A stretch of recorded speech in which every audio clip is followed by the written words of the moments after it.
예, 우리 하나님 말씀 보도록 하겠습니다. 하나님 말씀 여호수아 2장입니다.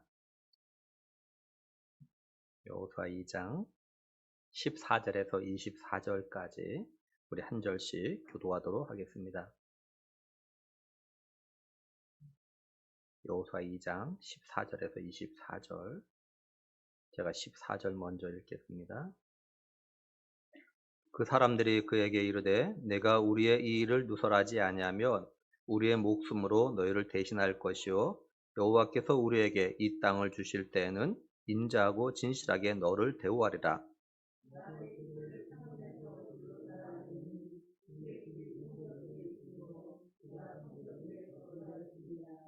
라합이 그들에게 이르되 두렵건대 뒤쫓는 사람들이 너희와 마주칠까 하노니 너희는 산으로 가서 거기서 사흘 동안 숨어 있다가 뒤쫓는 자들이 돌아간 후에 너희의 길을 갈지니라.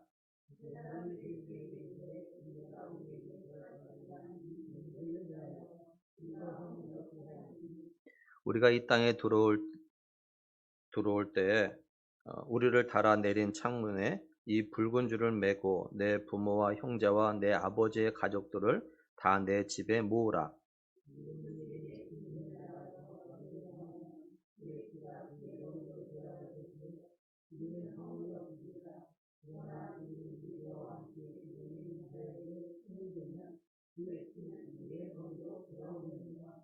내가 우리의 이 일을 누설하면 내가 우리에게 서약하게 한 맹세에 대하여 우리에게 허물이 없으리라 하니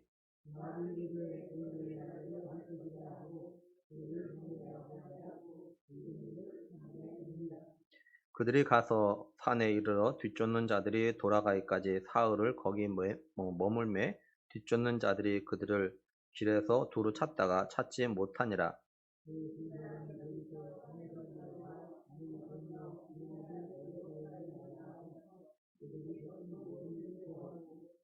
같이 보겠습니다. 또 여호수아에게 이르되 진실로 여호와께서 그 온 땅을 우리 손에 주셨으므로 그 땅의 모든 주민이 우리 앞에서 간담이 녹더이다 하더라. 아멘. 예. 기생 라합은 자기 목숨을 걸면서까지 거짓말하면서 이제 자기 집에 들어온 두 정탐꾼, 그러니까 여호수아가 여리고에 보낸 이스라엘의 두 정탐꾼을 갖다 숨겨요. 라합이 이렇게까지 하게 된 이유는 뭐냐면 하나님이 행하신 일을 갖다 듣고 이제 하나님 갖다 이제 믿었기 때문에 그렇습니다. 라합은 하나님께서 이미 이스라엘에게 가나안과 여리고 이 땅을 갖다 주셨다는 걸 갖다 알고 또한 자기가 살고 있는 여리고가 무너져서 망하게 될 거를 갖다 믿고 있어요. 그래서 라합은 여리고의 멸망 가운데서 자신과 자신의 부모와 자신의 형제 자매에 속한 모든 사람들을 갖다가 구하고 싶은 그런 마음이 있었습니다. 그래서 라합은 두 정탐꾼들에게 내가 너를 갖다 이렇게 선대했으니까 너희도 우리를 갖다 선대하라 이렇게 말합니다. 라합의 말을 갖다 들은 두 정탐꾼이 라합에게 이제 뭐라고 이야기하냐면 오늘 말씀 14절에요. 그 사람들이 그에게 이르되 내가 우리의 이 일을 누설하지 아니하면 우리의 목숨으로 너희를 대신할 것이요 여호와께서 우리에게 이 땅을 주실 때에는 인자하고 진실하게 너를 대우하리라 이렇게 말씀을 해요. 두 정탐꾼은 라합에게 두 가지 전제 조건을 이야기하면서 자신들도 목숨을 걸고 이 약속을 갖다 지키겠다고 이야기합니다. 첫 번째가 뭐냐면은 우리의 이 일에 대해서 누설하지 말라는 겁니다. 다시 말해서 비밀을 지키라라는 거죠. 자신들이 이 땅에 정탐하러 들어온 것과 그다음에 이제 이스라엘이 요단을 건너서 여리고를 갖다 무너뜨리러 온다라는 이것에 대해서 자신들이 여리고에 들어올 때까지 누구에게도 말하면 안 된다라는 겁니다. 두 번째는 뭐냐면은 이제 자신들이 이 약속을 갖다 지킬 때가 여호와께서 이 땅을 갖다 자신들에게 주실 때라고 이야기를 합니다. 이게 무슨 말이냐면 이미 이스라엘 백성들에게 하나님께서 여리고를 갖다 주셨지만 그때가 언제인지 자신들은 모른다라는 거죠. 하나님만 아시는데 근데 하나님께서 자신들에게 이 땅을 갖다 주실 때 그때 자신들이 약속을 갖다 지키겠다 좀 이렇게 이야기를 합니다. 우리는 여기서 그죠? 하나님께서 하실 일에 대해서 하나 좀 적용하면서 생각할 것이 있습니다. 그게 뭐냐면 예수님께서 이 땅에 다시 오신 날이 있다라는 거죠. 근데 그때는 우리는 알지 못한다는 겁니다. 그때가 정해져 있지만 우리는 몰라요. 예수님도 뭐라고 하셨냐면은 "그때는 오직 하나님 아버지만 아신다." 이렇게 말씀하셨습니다. 근데 분명한 거는 예수님이 다시 이 땅에 오실 때는 "도둑같이 오신다."라고 말씀하셨다라는 거죠. 그러니까 우리는 이때까지 예수님의 말씀하신 대로 끝까지 이제 그 믿음을 갖다 지켜야 한다는 겁니다. 라합은 두 정탐꾼과 서로 이렇게 약속을 한 다음에 두 정탐꾼을 위해서 이제 창문을 통해 가지고 줄을 갖다가 내려줍니다. 이때 라합의 집이 어디 있었냐면요. 15절에 보면은 라합이 그들을 창문에서 줄로 달아내리니 그의 집이 성문 위에 있으므로 그가 성벽 위에 거주하였습니다. 이렇게 말씀을 해요. 고고학 발견을 통해서 나타난 결과는 뭐냐면 이 당시에 여리고는요. 이제 안벽과 바깥벽 두 겹으로 성벽이 있었다고 합니다. 바깥벽의 두께가 두께가 어느 정도냐면 1.8 미터 정도 되는 두께고 높이는 9.2 미터 높이고 그리고 안벽과 바깥벽 사이의 공간이 약 4.6 미터 정도의 공간이 있었다고 합니다. 그리고 안벽 그 꼭대기에 집들이 있었다라고 그런 그 결과가 이게 뭡니까 고고학 발굴 결과가 그렇게 나왔대요. 그러니까 오늘 말씀에서 이야기하는 라합의 집이 성벽 위에 있었다라는 것이 사실이라는 거죠. 라합은 이제 두 정탐꾼들에게 줄을 타고 성 밖으로 나가면 혹시 당신들 갖다 쫓는 사람들이 아직도 있을지 모르니까 곧바로 가지 말고 산에 가서 한 3일 정도 있다가 그들이 간 다음에 돌아가라 이렇게 이야기합니다. 두 정탐꾼은 라합에게 자신들의 약속을 갖다 반드시 지킬 때니까 그 약속을 갖다 지킬 수 있도록 라합에게 해야 될 일에 대해서 이야기를 합니다. 18절 보면은 우리가 이 땅에 들어올 때 우리를 달아 내린 창문에 이 붉은 줄을 매고 내 부모한 형제와 내 아버지의 가족을 다 내 집에 모으라 이렇게 말씀을 하죠.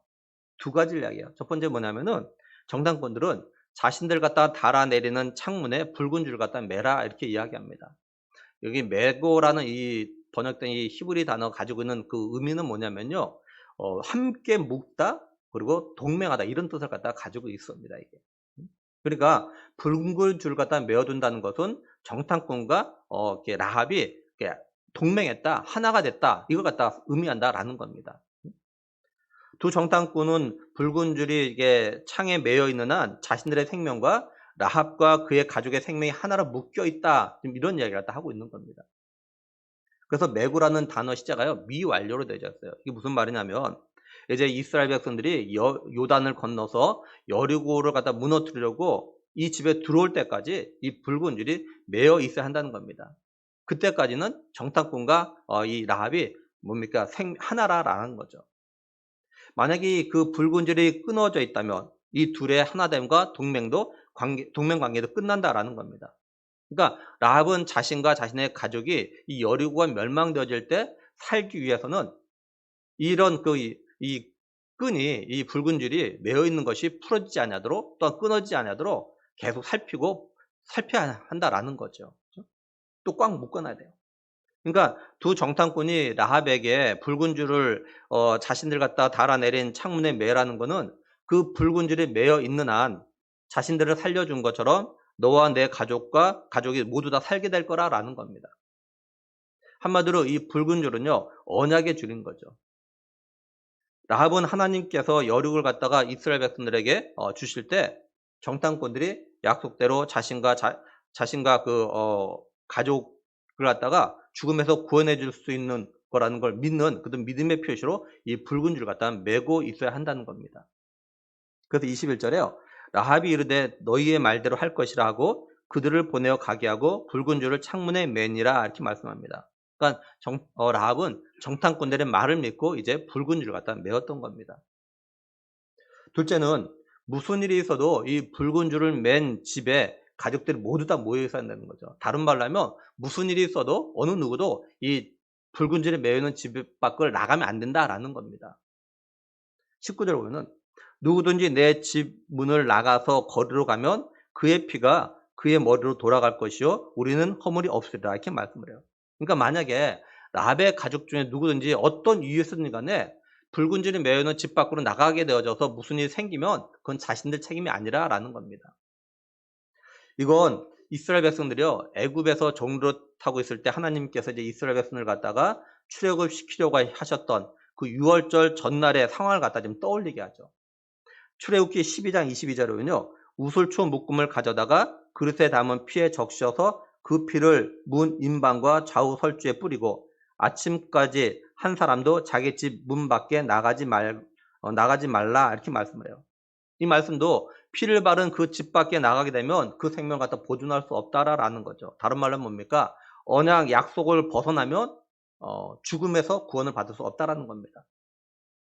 만약에 집 밖으로 나가서 무슨 일이 생기면 그 책임은 본인에게 있다는 거죠. 그죠? 하나님은 그 책임이 없다라는 겁니다. 이게 오늘 우리에게 뭘 말씀하는 걸까요? 또 이걸 갖다 오늘 우리에게 어떻게 적용해서 생각해 볼 수 있겠습니까? 예수님께서 이런 말씀하셨죠. 내가 곧 길이요 진리요 생명이니 나를 말미암지 않고는 아버지께로 올 자가 없다. 이렇게 말씀하셨어요. 한마디로 뭡니까? 오직 예수님만이 하나님께 가는 유일한 길이라는 거죠. 이 세상에 보면은 자신들이 구원자라 말하는 사람들이 있습니다. 근데 그건 다 거짓말이죠. 가짜죠. 그러니까 우리들이 예수 그리스도 안에 있을 때만 구원을 받는 겁니다. 그리스도 밖에는요 구원이 없어요. 그러니까 종교 다원주의는 틀린 거고 거기에는 구원이 없습니다. 하나님께서 말씀하신 것처럼 어린 양의 피를 바른 집 밖으로 나가면 또 두 정탐꾼이 말한 것처럼 약속의 집 밖에 나가면 절대로 죽음과 멸망에서 구원을 받을 수 없는 것처럼 하나님께서 약속하신 구원은 오직 예수 그리스도 안에 있을 때만 예수 그리스도 안에 들어올 때만 구원을 갖다 받을 수 있다라는 겁니다. 우리가 언제까지 예수 그리스도 안에 있어야 되냐면 예수님께서 이 땅에 다시 오실 때까지 우리가 예수님 안에 있어야 돼요. 다른 말로 하면 우리가 죽을 때까지 죽는 그 순간까지 예수님 믿는 그 믿음 안에서 우리가 죽어야 한다라는 겁니다. 무슨 일이 있어도 그죠? 무슨 일이 있어도 어떤 미혹과 환란과 박해가 있어도 예수님 안에서 끝까지 견뎌야 된다는 거예요. 우리 한번 좀 생각해 봐요. 막 여리고성이죠. 여리고성이 막 이렇게 무너지는 소리, 막 전쟁이 일어나는 소리가 막 들려요. 근데 집안에 가만히 있는 게 여러분 쉽겠습니까? 지금 이렇게 러시아하고 우크라이나가 이렇게 전쟁이 났어요. 그죠? 어제 뉴스 보니까 우크라이나 국민들이 이제 그 가까운 폴란드로 어제 피난 가는 그런 장면이 나오더라고요. 미사일이 날라오고 막 탱크가 오고 막 총알이 날라오는 이런 가운데 집에 가만히 있는다는 것이 여러분 쉽지 않을 거예요. 그죠? 얼마나 두렵고 겁이 나겠습니까? 그죠? 빨리 집 밖으로 나서 뭐 이렇게 다른 데로 안전한 곳으로 피난가고 싶은 그런 마음이 생기지 않겠어요. 그죠?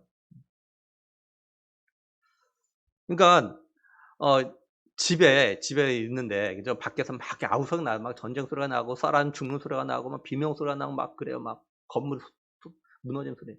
근데 붉은 줄이 달려 있는 그 집 안에 가만히 있는다는 거. 그죠? 정탐꾼이 올 때까지 자신들을 갖다 구해주러 올 때까지 거기에 가만히 있는다는 게 이게 보통이 아니죠. 그죠? 그러니까 그것을 믿어야만 이거에 대한 믿음이 확신이 있어야만 그 안에 있을 수 있는 겁니다. 밖에서 어떤 요란한 소리가 나도 무슨 난리가 나도 그 집에 그대로 가만히 있을 수 있는 거예요. 만약에 믿지 못하면 어떻게 됐습니까? 만약에 라합의 가족 중에서 누군가가 막 이렇게 밖에서 전쟁 소리가 막 난리 나고 있는데 막 사람들 막 도망가고 막 이런 소리 나는데 야 이거 정탐꾼은 빨리 안 오는 거예요 생각만큼. 그럼 뭐라고 이야기했습니까? "야 이거 정탐꾼 거짓말한 거 아니야? 여기 우리 이렇게 있다가 죽는 거 아니야? 우리 빨리 나가야 되는 거 아니야?" 막 이런 말 할 수도 있겠죠. 그죠? 이럴 때 라합은 누구보다도 좀 냉정하게 그죠? 이런 소리 들어도 참고 약속을 믿어야만 그런 식구들 있다면 막 달래는 거죠. 설득시키는 거죠. "아니야. 분명히 올 거야." 막 이러면서 달랠 수 있지 않겠습니까? 그죠? 그러니까 라합을 비롯해서 가족은 그런 상황이 닥칠 때도 그죠? 이 정탐꾼이 했던 그 약속에 대한 믿음이 있어야만 그 집에서 정탐꾼이 올 때까지 이렇게 기다릴 수 있게 되어지는 거죠. 마찬가지죠. 예수님께서 끝까지 견딘 자가 구원을 받을 거라고 말씀하신 거는요. 우리의 삶의 환경이 끝까지 견디기 힘든 상황들이 주어진다는 것을 갖다 전제로 하고 계신 겁니다. 그죠? 만약에 우리의 믿음의 삶을 사는데 믿음을 지키는데 아무런 일이 생기지 않는다면 끝까지 견딘 자는 구원받는다. 이런 말씀과 사실 이유가 없는 거죠. 그러니까 예수 믿고 따른다고 하는 성도들이 이런 상황 가운데도 끝까지 예수 그리스도 안에 있는다는 게 생각처럼 쉬운 것이 아니라라는 겁니다. 우리로 하여금 믿음의 삶을 살지 못하도록 믿음의 예수님 안에서 예수님 밖으로 나오도록 하는 그런 상황들이 계속 펼쳐질 것이고 우리가 다 미혹한 일들이 생길 거라라는 것을 갖다 말씀하고 계신 거예요. 우리의 믿음을 갖다 흔든 일들은 다른 데서 일어나는 것이 아니라 우리의 삶의 안팎에서 일어납니다. 쉽게 말하면 우리의 가정에서, 때로는 교회 안에서, 때로는 직장에서, 때로는 뭐 학교에서, 때로는 사회와 나라 안에서 이런 일이 일어나요. 때로는 우리의 마음과 생각 속에서도 막 일어납니다. 또는 우리가 보고 듣는 걸로 인해서 우리의 믿음이 흔들리기도 합니다, 사실은. 또 때로는 내가 철석같이 믿었던 그 사람 때문에 믿음이 흔들릴 때도 있어요. 사실 이런 사람들 갖다 만나게 됩니다. 전도하다 보면은 교회 안 나가게 되고 믿음 버린 사람들 가운데 이런 사람들이 내가 믿었던 사람에게 어떤 배신을 당하는지 이런 것 때문에 믿음을 갖다 버리는 그런 사람들이 있어요. 때로는 정말 내가 사랑하는 사람으로 인해서 믿음이 흔들릴 때도 있습니다. 뭐 이런 경우가 예를 들면 이런 경우예요. 믿지 아니하는 배우 사람과 결혼해 가지고 믿음을 버리는 그런 사람들이 제법 있어요. 전도하다 보면 만나요. 결혼하기 전까지는 신앙생활 했어요. 교회 다녔어요. 근데 결혼하고 나서부터 신앙을 버린 거예요. 사랑하는 사람 때문에. 사랑하고 결혼하는 것 때문에. 때로는 우리 자신과 가정의 좋은 일로 인해서 때로는 나쁜 일로 인해서 우리 믿음이 흔들릴 때도 있어요. 우리는 내 삶에 내 가정에 어떤 좋은 일 생기면 믿음 생활을 더 잘할 것 같죠? 그렇지 않더라고요. 좋은 일 생기면 풍성해지면 믿음 생활 갖다 때로는 더 소홀히 해요 보면은. 그러니까 가정에 어려운 일 생기고 힘든 일 때문에 믿음을 버리는 것이 아니라 오히려 좋은 일 생길 때 형통할 때 믿음을 버리는 일들이 더 많더라고요 보니까는. 그러니까 우리의 삶의 모든 곳에 언제든지 우리의 믿음을 갖다가 흔드는 일들이 일어나게 되어진다라는 겁니다. 제자 훈련들을 받으신 분들은 이게 훈련 과정 3단계 마지막 부분에 영적 전투에 대한 내용을 갖다가 공부한 걸 기억나나 모르겠어요. 이때 마귀가 우리를 갖다가 어떻게 넘어뜨리려고 하는지 두 가지 전략을 세운다고 공부했습니다. 하나는 우는 사자 같은 전략으로, 또 하나는 광명한 천사의 모습 가장해서 여우 같은 모습으로 우리의 믿음을 갖다가 흔들어대는 그런 일이 있다라고 우리가 같이 공부했어요. 우는 사자 같은 사단의 전략에 보면 어떤 것이냐면 우리로 하여금 믿음의 삶을 갖다 제대로 살지 못하다가 막 직접적으로 핍박하고 박해하는 그런 것이 있다고. 이런 일이 오늘날 북한이나 중국이나 이슬람 불교 회교 또는 사회주의 국가에서 이런 일들이 일어나고 있어요. 오늘 새벽에 잠깐 말씀드렸지만 오픈도에서 온 오늘 기도 제목이 뭐냐면 알질에 대한 건데요. 거기 기도 내용과 이런 일이 있더라고요. 박해가 일상화되어 있다. 일상화된 박해. 이 가운데서 성도들이 잘 인내할 수 있도록 이런 기도 제목이에요. 어쩌다 박해가 아니라 박해가 일상화돼 버렸어요. 일상화돼. 사실 이런 일들이 지금 이런 뭐 북한이나 중국이나 또는 뭐 이슬람 불교 회교권 사회주의국가에서 이런 일들이 일어나죠. 예수님 믿는 것 때문에 동네에서 쫓겨나기도 하고 가정에서 쫓겨나기도 하고 매를 맞기도 하고 있는 재산 빼앗기기도 하고 예수 믿는 것 때문에. 이게 딴 데서가 아니라 내 삶의 환경까지 일어나는 거예요. 이게 어쩌다 한 번이 아니라 그냥 일상화되어 버리는 이런 박해가 온다는 거죠. 이게 사단의 전략 가운데 하나예요. 막 우는 사자처럼 막 겁을 팍 주는 거죠, 이렇게. 또는 우리에게 죄책감, 두려움, 버린 마음, 실패, 좌절, 상처에 막 눌리게 만들어요. 이런 것들로 인해서 믿음에서 떠나는 사람들이 있어요. 또 우리의 몸을 공격해서 우리의 몸을 갖다 아프게 하고 괴롭게 만드는 거예요. 몸이 아프다는 이유로 힘들다는 이유로 예배를 포기하거나 예배를 안 드리거나 기도 안 하거나 뭐 이렇게 이런 아프고 힘들다는 이유로 믿음의 삶에서 점점 이렇게 멀어지는 소홀히 여기는 그런 일들이 사실 있죠. 또는 우리의 어떤 가정의 어떤 경제적인 문제, 자녀들 가정을 공격해서 가정 안의 기쁨을 빼앗아 버리는 슬픔과 고통 있게 만드는 이런 일들을 해요. 이게 사단의 전략 가운데 하나예요, 때로는. 뭐 하나가 우리가 알다시피 욥을 들 수 있지 않습니까? 욥 기죠. 이게 사단이 우는 사자같이 우리 갖다 넘어뜨리려고 하는 그런 전략 가운데 하나입니다. 이런 방법을 써요. 그러니까 우리의 삶에 이런 일이 일어날 때 그냥 받아들이지 말고 그걸 갖다 영적으로 믿음의 눈으로 바라볼 수 있는 그런 안목이 있어야 돼요, 우리가. 그다음에 천사로 가장한 여우 같은 사단의 전략이 뭐냐면 우리를 하여금 우리의 육체의 쾌를 갖다 쫓게 만들어요. 그리고 그걸 갖다 합리화시키게 만들어요. 내가 하고 싶은 대로 막 하게 만드는 그렇게 할 수밖에 없었던 이유를 갖다 자꾸 합리화시켜요, 막. 우리 집사님 기도한 대로 죄를 지은데도 이게 죄인지 아닌지 모르게 만드는 거야, 자꾸 이렇게 막 합리화시키니까. 그리고 우리의 삶의 일상적인 일들이 많이 많아지게 해 가지고 자연히 신앙생활에서 멀어지게 만드는 거예요. 아침부터 밤늦게까지 왜 이렇게 일거리가 많은지 막 그 일 하느라고 뭐 기도도 못 하게 되고 말씀도 안 읽게 되고 막 그 일 쫓겨다니라고. 어떤 예배도 포기하게 되고. 이게 어쩌다 하루가 아니라 계속되어지면 점점 믿음의 삶이 멀어지는 겁니다. 당연한 일 같은데 당연히 사람이 살다 보면 당연히 일어나는 일 같은데 사단이 이런 식으로 통해서라도 자꾸 우리 성도를 믿음에서 멀어지게 만들어요. 때로는 교회에 대해서 비판적이 되도록 만들어 가지고 이제 신앙생활에 막 소위 염증을 있게 만들어요 막. 적극적으로 하지 못하게 만들어요. 이렇게 해서 믿음에서 멀어진 사람이 있습니다 보면.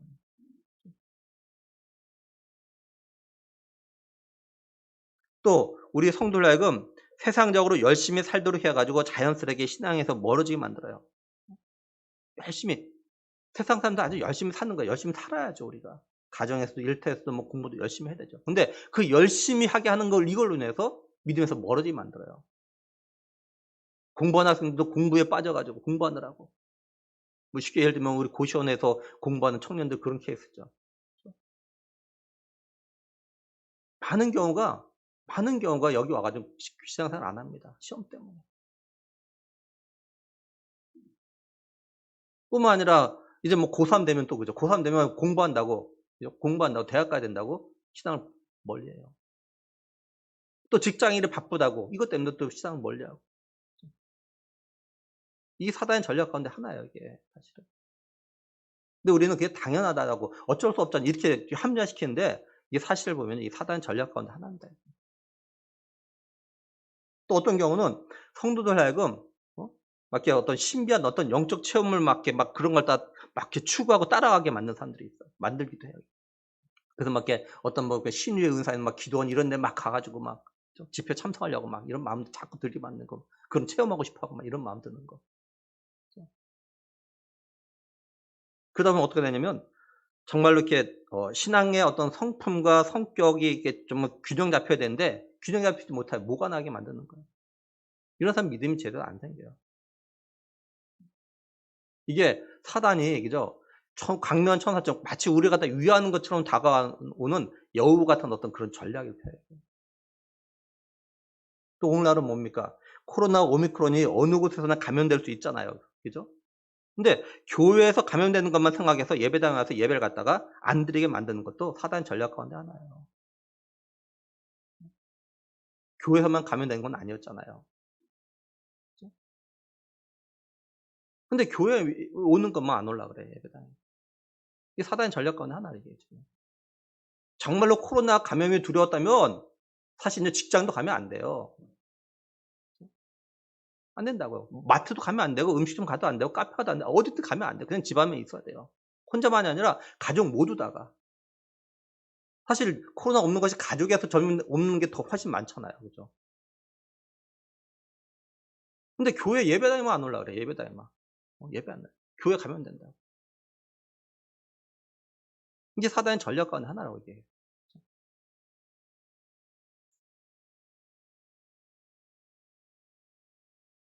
또 온라인으로 편하게 예배드리는 마음 가진 것도 사단 전략 가운데 하나라고 이게. 제 누누이 말씀드리면 저는 지금도 그래요, 사실은. 온라인 예배를 갖다 계속 해야 되는 말에 늘 계속 고민하고 기도하면서 하나님께 계속. 하나님 이거 해야 됩니까? 말아야 됩니까? 이 온라인 예배는요 사실 제대로 된 온전 예배는 아닙니다. 절대 아니에요. 절대 아닙니다. 온라인 예배에 너무 익숙해지면 이게 온라인 예배에 독이 된다고, 독 된다고 이거 너무 오래 하면 사실은.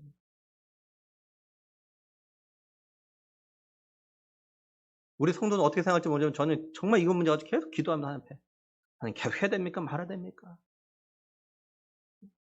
왜? 뻔히 아니까. 이게 독이 되는 거 아니까. 저는 알아요. 독이 된다고 안다고 이거죠. 이거 독됩니다, 이거.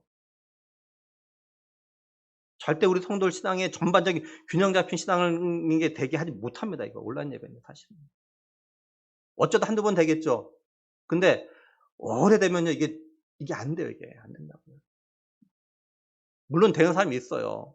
예배당에 나오고 싶은데 여러 가지 상황 때문에 못 나온 이런 분들에게는 정말 은혜라니깐요, 이게. 정말 은혜예요. 예를 들면 우리가 줌으로 이렇게 제자 훈련한 것도 정말 은혜예요. 그죠? 멀리 교회에 오지 못하고 나와서 같이 못할 수 있는 상황분들이 온라인으로 이렇게 제자 훈련할 수 있으니까 굉장히 은혜죠. 이럴 때 은혜예요. 이런 때는 은혜예요, 이런 때는. 근데 내가 와서 할 수 있는데도 불구하고 안 오는 거, 이게 이럴 때 이제 도구로 작용돼, 이게 도구로. 편안하게 집에 살려는 거.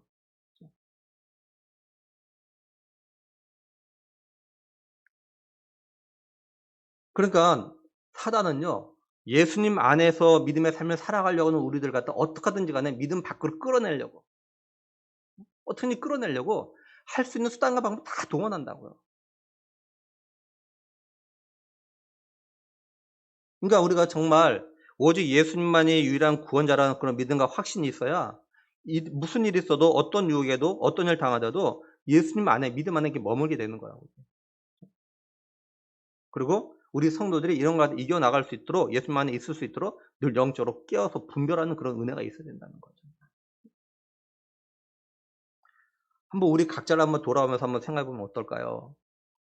나는 정말로 예수님만이 이 세상의 유일한 구원자라는 것 같다. 정말 나는 믿고 있는가? 솔직하게 나는 어떤 유혹에 어떤 일에 내 믿음이 잘 흔들리는가? 우는 사자같이 달려드는 사단 또는 광명한 천사처럼 여우같이 내게 다가오는 사단의 유혹 중에서 어떤 모습에 내 믿음이 더 흔들리고 믿음의 삶을 갖다가 소홀하게 되는가? 그걸 좀 돌아봐야 돼요. 그 내가 연약한 부분이 있고 흔들린 부분이 있다면 이 부분에 대해서 가지고 기도해야 되는 거죠. 좀 바라는 건 우리 모두 믿음의 식구들, 우리 어른들과 우리 다음 세들이 항상 영적으로 좀 깨어서 나로 하여금 예수 그리스도 안에 있는 이 믿음에서 좀 벗어나게 하려는 이 사단의 전략을 갖다 좀 보고 사단의 전략에 넘어가지 말고 무슨 일이 있어도 끝까지 구원이 약속된 예수 그리스도 안에 머물 수 있는 그런 믿음의 삶들 될 수 있기를 정말 간절히 원합니다. 이제 정탐꾼이 라합에게 또 뭐라고 하냐면요. 20절에 내가 우리의 이 일을 누설하면 내가 우리에게 서역하게 한 맹세에 대하여 우리에게 허물이 없으리라 하니 이렇게 말씀을 해요. 이 말은 라합 당신이 약속을 어기면 그 책임이 우리에게 없다라고 하는 거죠. 그러자 21절에 라합이 이르되 너희 말대로 할 것이라 이렇게 말씀합니다. 그러니까 이거 보면 약속은요 쌍방이 하는 거죠. 쌍방이 또한 쌍방이 약속을 지켜야 되는 겁니다. 그죠? 만약에 약속을 어기면 그 책임은 약속을 어긴 사람에게 있다라는 거죠. 그러니까 우리 사람들 사이에서 약속은요 이처럼 어긴 사람에게 책임이 있습니다. 근데 이걸 보면서 뭐가 생각하게 됐냐면 하나님과 우리 사람 사이의 약속에 대한 것이 생각이 났어요. 성경에 보면 하나님은요 우리 사람과 맺은 언약 약속에 대한 책임을 우리 사람들이 묻지 않으시더라고요.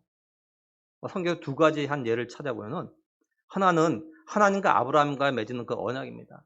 창세기 15장에 보면요. 이제 하나님께서 아브라함에게 뭐라고 하냐면 네 몸에서 날 자녀를 갖다가 자녀를 통해서 이제 그 뭡니까 상속자가 되게 할 거다 이렇게 말씀을 하셔요. 그리고 네 자손이 하늘의 무별처럼 많게 될 거다. 그리고 가나안 땅을 갖다 너한테 줄 거다 이렇게 이야기하셔요. 그래서 아브라함이 이 땅을 갖다 내게 줄 건지 내가 어떻게 알겠습니까? 이렇게 물어요. 그래서 하나님께 뭐라고 하냐면 암염소, 암소, 그다음에 뭡니까 그 수양 그리고 비둘기 새끼를 이렇게 가지고 오라고 합니다. 그죠? 아브라함이 이걸 가지고 와서 반을 쪼개고 서로 마주보게 해요. 그래서 하나님께서 아브라함에게 말씀하셔요. 네 자손이 다른 나라에서 이방의 객이 될 거다. 그래서 그 나라를 갖다가 400년 동안 섬기게 될 거다. 그 후에 내가 그 나라 갖다 벌하고 네 자손을 갖다가 데리고 나올 거다. 그래서 4대 만에 이곳으로 돌아오게 될 거다. 이렇게 말씀을 하셔요. 그 말씀하신 다음에 어떤 일이 있냐면 창세기 15장 17절에 해가 져서 어두울 때 연기 나는 화루가 보이며 타는 횃불이 쪼갠 고기 사이로 지나가더라. 이렇게 말씀을 해요. 여기 타는 횃불은 하나님의 임재를 갖다가 상징하는 겁니다. 그러니까 하나님께서 쪼갠 고기 사이로 이렇게 지나가셨다라는 거예요. 하나님 혼자서. 근데 원래는요, 약속의 당사자 쌍방이 이렇게 지나가야 돼요. 그 지나가는 이유가 뭐냐면 만약에 약속을 어기면 고기가 쪼개진 것처럼 넌 쪼개지면 당할 거다, 죽을 거다, 이런 의미를 갖다 담고 있는 겁니다. 근데 그곳에 하나님 혼자 지나가셔요. 하나님 일방적인 언약이죠. 그러니까 모든 책임은 하나님께 진다라는 겁니다. 그래서 이걸 갖다가 은혜의 언약이라고 하는 겁니다. 은혜의 언약. 또 하나는 하나님과 아담과 맺은 그런 약속이에요. 아담이 하나님과 약속을 어기고 선악과를 따먹죠. 그러니까 이 약속에 따르면 아담과 그의 후손요 영원히 죽어야 마땅한 겁니다. 근데 하나님께서 이거에 대한 책임을 갖다 아담에게 묻지 않으셨죠. 하나님께 이 책임을 갖다가 하나님의 아들 독생자 예수님에게 물으셨어요. 그래서 예수님께서 십자가에 달려 죽으신 거죠. 피를 죽으신 거예요. 그러니까 둘째 아담이신 예수님께서 첫째 아담이 약속을 어긴 것에 대한 것서 책임을 갖다 지셨던 겁니다. 이걸 다른 말로 하면 하나님의 책임을 지신 거죠.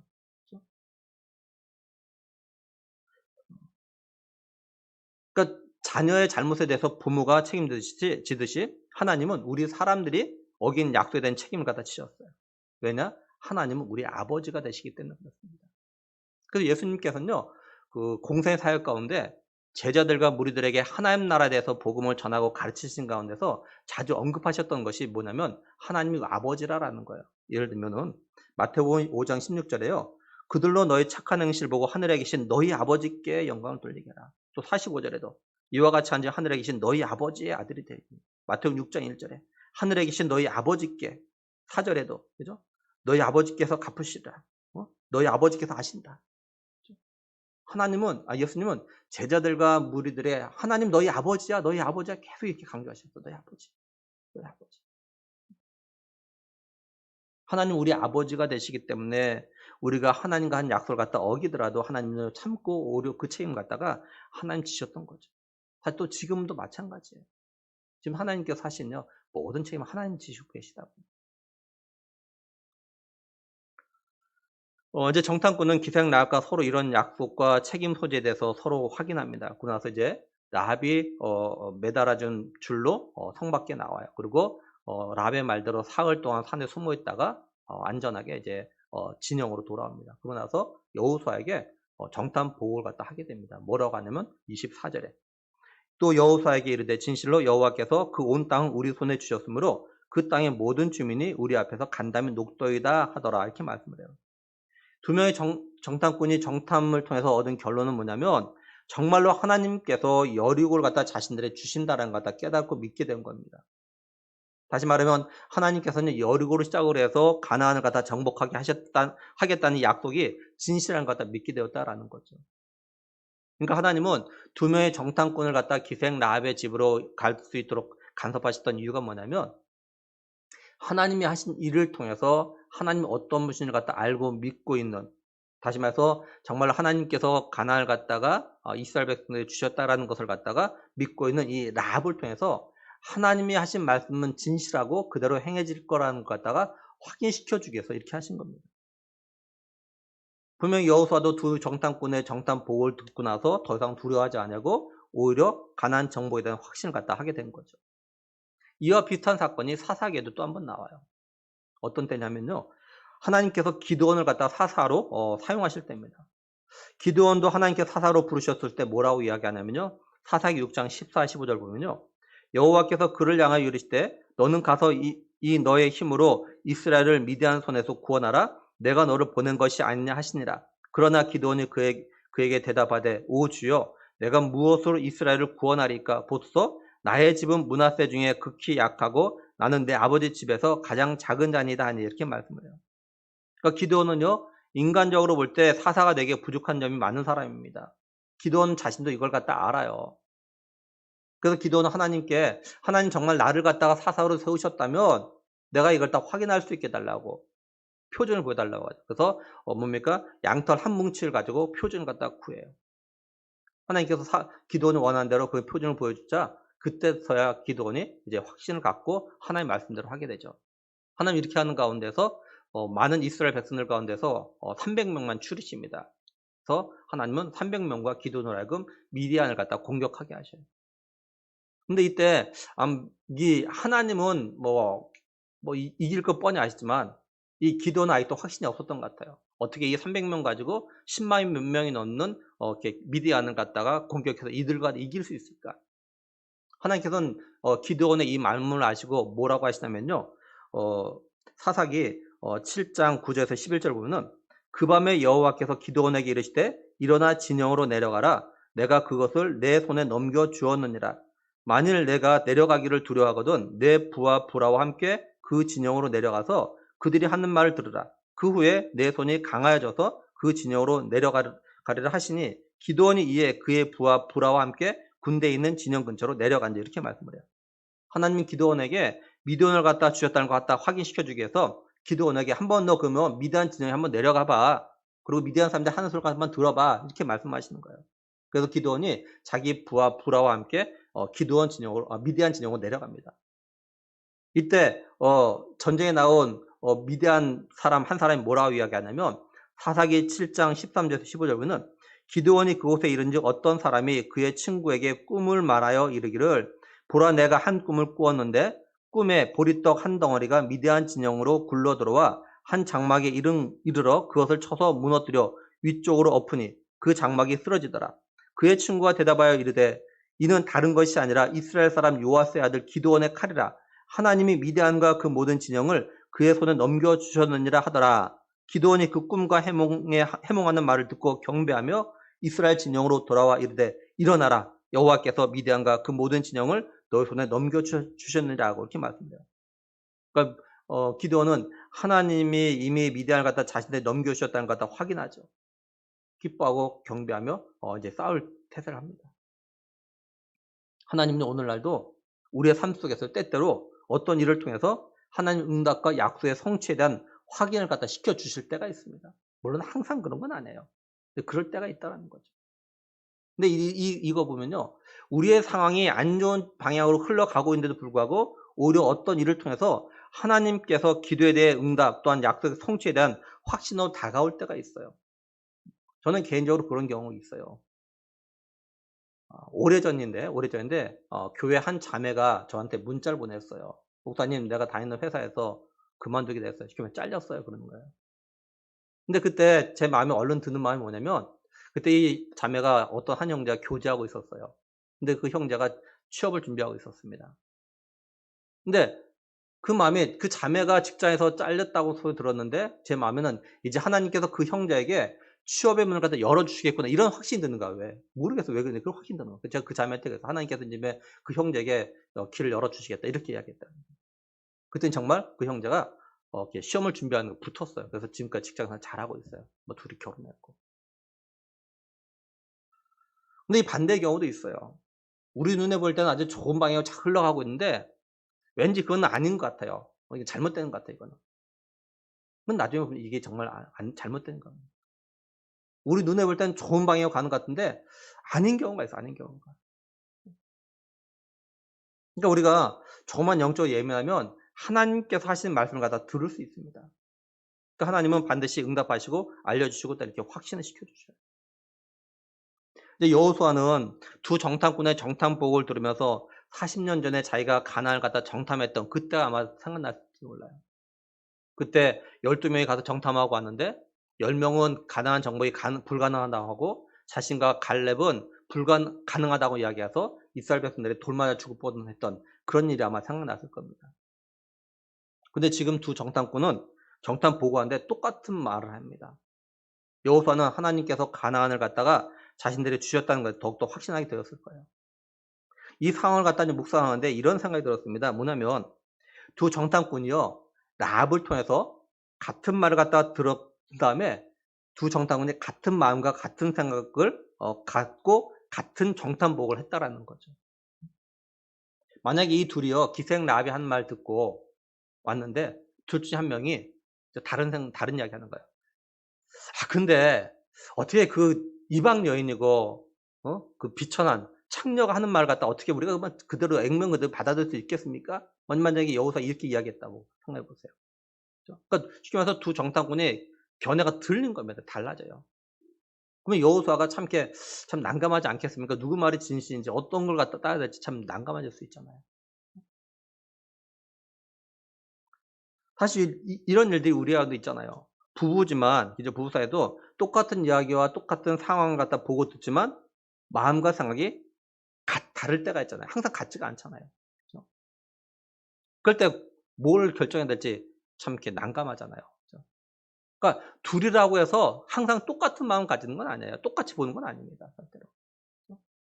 똑같은 이야기를 보고 들었음에도 불구하고 다르게 생각하고 다르게 판단할 수 있어요. 근데 두 명의 정탐꾼은 기생 라합의 말과 행동에 대해서 같은 생각과 같은 마음을 가지고 같이 믿었다라는 거죠. 그래서 이걸 보면서 먼저는 우리 가정에서 부부 사이에서 어떤 일이나 어떤 사건에 대해서 같은 관점을 가지고 같은 생각하는 게 정말 중요하고 이렇게 되는 거는 정말 복이다라는 생각을 갖다 하게 되죠. 복이지 않습니까? 그죠? 부부가 어떤 일에 대해서 같은 관점을 보고 같이 생각하고 같은 결정을 내린다면 얼마나 좋겠어요. 그건 복이에요, 복. 또 부모와 자녀 사이도 마찬가지고. 더 나아가서 교회에서도 성도 사이에서 성도와 목사 사이에서도 그죠? 어떤 일이 있을 때 같은 생각을 가지고 같은 결정을 낸다면 정말 좋은 거죠. 그죠? 힘들어도 힘이 돼 있고. 이제 말씀을 정리하면 라합과 두 정탐꾼이 서로 약속을 합니다.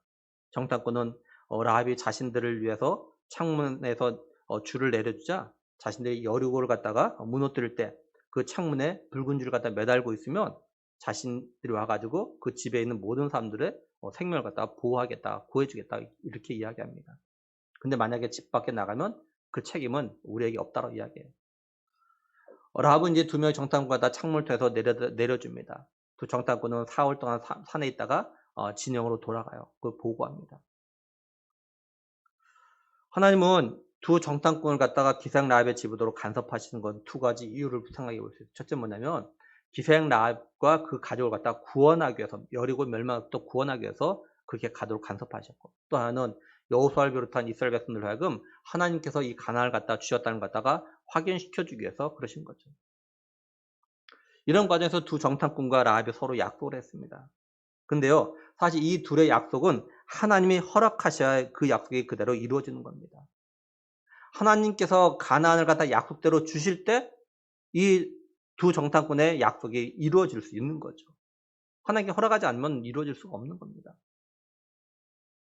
우리가 이걸 통해서 기억할 건 뭐냐면 우리가 누군가와 하는 어떤 말이나 약속도 하나님께서 허락하셔야 우리가 지킬 수 있다라는 거예요. 내 힘으로 내 노력으로 우리의 약속을 갖다 지킬 수 있는 것이 아닙니다. 아주 쉽게 이야기해서 예를 들면 우리가 누구를 만나기로 약속을 했어요. 근데 약속 시간 돼서 나가려고 하는데 갑자기 이상한 일이 터진 경우가 있죠. 이상한 전화가 온다든지. 그래서 나 이런 일이 생겨서 약속 못 지킬 것 같아. 이렇게 이야기한 적 한두 번 다 있을 겁니다. 그죠? 그러니까 우리가 한 약속도 하나님께서 허락하셔야지 우리가 지킬 수 있어요. 아주 하찮은 거라 할지라도. 그죠? 그러니까 내가 하나님 앞에 우리가 이런 기도할 필요가 있다는 거죠. 내가 누군가 어떤 약속을 해서 뭘 해주기로 하고 뭘 도와주기로 그럼 하나님 기도하는 하나님 내가 누구와 이러이러한 약속을 했습니다. 하나님 내가 이 약속을 지킬 수 있도록 하나님 도와달라고. 또 더 나아가서 우리가 하나님과 약속한 경우도 있어요. 하나님, 그죠?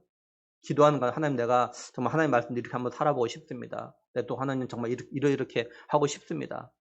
이렇게 이야기했다면 그걸로 끝나는 것이 아니라 기도해야 돼요. 하나님 내가 하나님 말씀대로 한번 살아보고 싶은 마음이 있고 또 이렇게 하려고 하는데 하나님 날 좀 도와달라고. 내가 이 약속을 갖다가 지킬 수 있게 해달라고 이렇게 기도하셔야 된다는 거예요.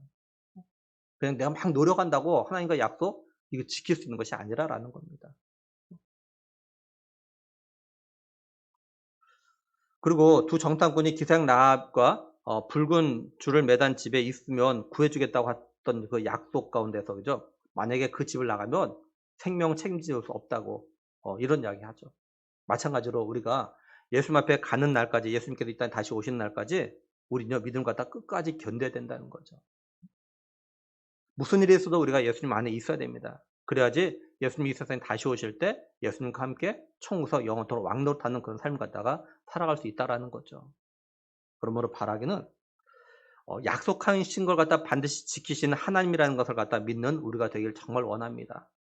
그리고 예수님께서 다시 이 땅에 오신다는 그 약속도 믿고 그때까지, 또는 우리가 죽는 그 순간까지 예수를 믿는 믿음을 지키며 또한 예수님 안에 살아서 훗날 예수님 이 땅에 다시 오실 때 예수님과 함께 더불어서 정말 천국에서 영원토록 왕노릇하는 우리 모두가 될 수 있기를 주님의 이름으로 간절히 축원합니다.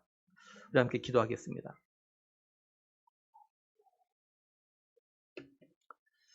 하나님 아버지, 참 감사합니다. 아담의 범죄에 의해 약속대로 예수님 갖다 보내주셔서 예수님 안에서 영원한 생명을 얻게 하신 그런 은혜, 그런 믿음을 주심에 대해서 정말 감사함을 드립니다.